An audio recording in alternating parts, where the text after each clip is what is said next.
नरसिंह रावत जी। राधे महाराज जी, आपके चरणों में कोटि कोटि प्रणाम।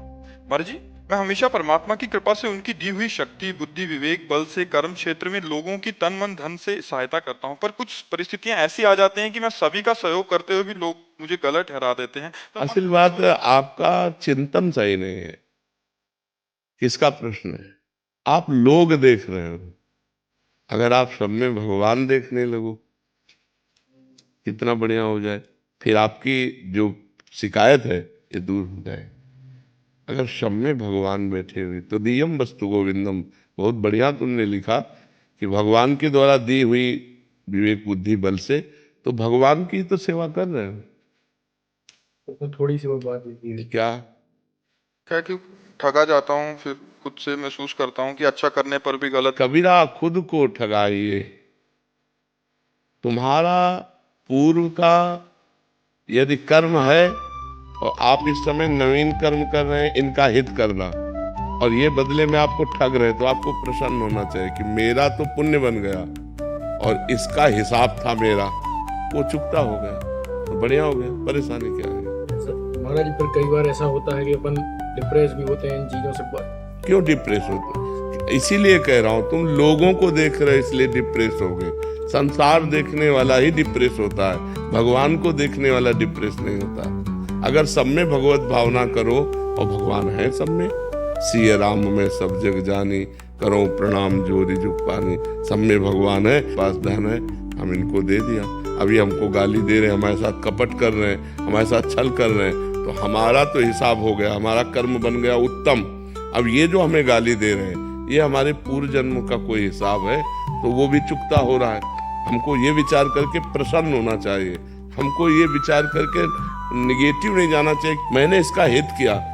ये बात गलत सोच है। ये परमार्थ के अध्यात्म के हिसाब से गलत है, इसीलिए हम डिप्रेस हो जाते हैं। अच्छा महाराज, जैसे अपन किसी की मदद करें या कुछ भी करें तो उसके कहते हैं कि अपन किसी उसके कर्म वो भुगत रहा था और अपन ने उसके जाके उसकी मदद कर दी, तो क्या उसके कर्म तो आपका कर्म उसके कर्म से जुड़ा हुआ था, इसीलिए आपको वहां सम्मिलित किया गया, इसीलिए आपको वहां भेजा गया कि अब उसके दुखमय कर्मों में आप अपना हिस्सा दीजिए और उसके दुख को निवारण कीजिए, तो आपको मिलेगा पुण्य और उसका कट गया पाप। बिना संयोग भगवान के कराए थोड़ी तुम पहुंच गए।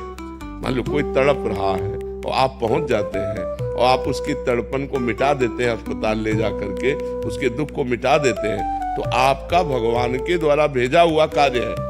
आप भगवान के तरफ से प्रेरित होके गए, तो आपका तो बना पुण्य और उसका कट गया पाप, दुख निवृत्ति हो गई। तो ये संयोग होता है। आपको ही क्यों भेजा? आप ही क्यों आ गए? किसी और को भेज देते। तो ये भगवान का विधान है, इस बात को समझना चाहिए। आप स्वयं से नहीं गए, आपको ले जाया गया है। ताहि न आवे ताहि पर, ताहि तहां ले जाए।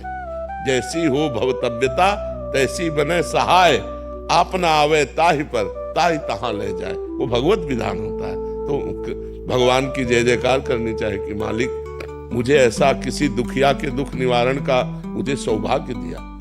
तो ये थोड़ी है कि उसके प्रारब्ध कर्म को मिटाओगे तो आपको पाप लगेगा, आपको पुण्य होगा, क्योंकि उसके असत कर्मों के परिणाम स्वरूप उसे दुख मिला और उसकी दुख निवृत्ति में आप सहयोग किए तो उसके पाप कट गए, आपका पुण्य बन गया। समझ गए? जी। महाराज, जैसे ये कर्म कहाँ से शुरू होते? जैसे एक कसाई जो रोज मुर्गे काट रहा है, वो तो रोज हजारों मुर्गे। अरे तो इनकी फिर दुर्दशा जानते हो कैसे होती है? नरकों में इनको लाखों करोड़ों वर्ष सड़ाए जाते हैं, वो तो तुम्हें नहीं दिखाई देगा। अब जैसे यहाँ चोरी की और पुलिस पकड़ के ले गई, अब वहां जो हिसाब करती है, अंदर चार चार पुलिस वाले मार डंडे जब उनकी खाल उधेड़ते हैं, इसके बाद 20 साल की सजा, आजीवन कारावास, एक एक गलती की। तो यहाँ जो कर रहे हैं ना, इनकी दुर्दशा जो नरकों में होती है वो तुम्हें तो पता नहीं। कर्मों का फल तो भोगना ही पड़ता है।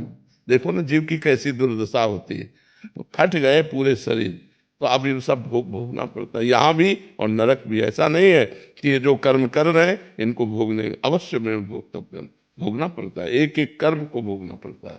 महाराज, अपन से कोई चीज हुई हो जैसी तो कभी गड़बड़ हुई है, तो उसको ठीक करने के लिए भगवान की शरण में होकर भगवान कहते हैं कि सर्वधर्मान परित्यज्य मामेकम शरणम ब्रज, तो अहम त्वाम सर्व पापेभ्यो मोक्षयिष्यामि मा शुचा।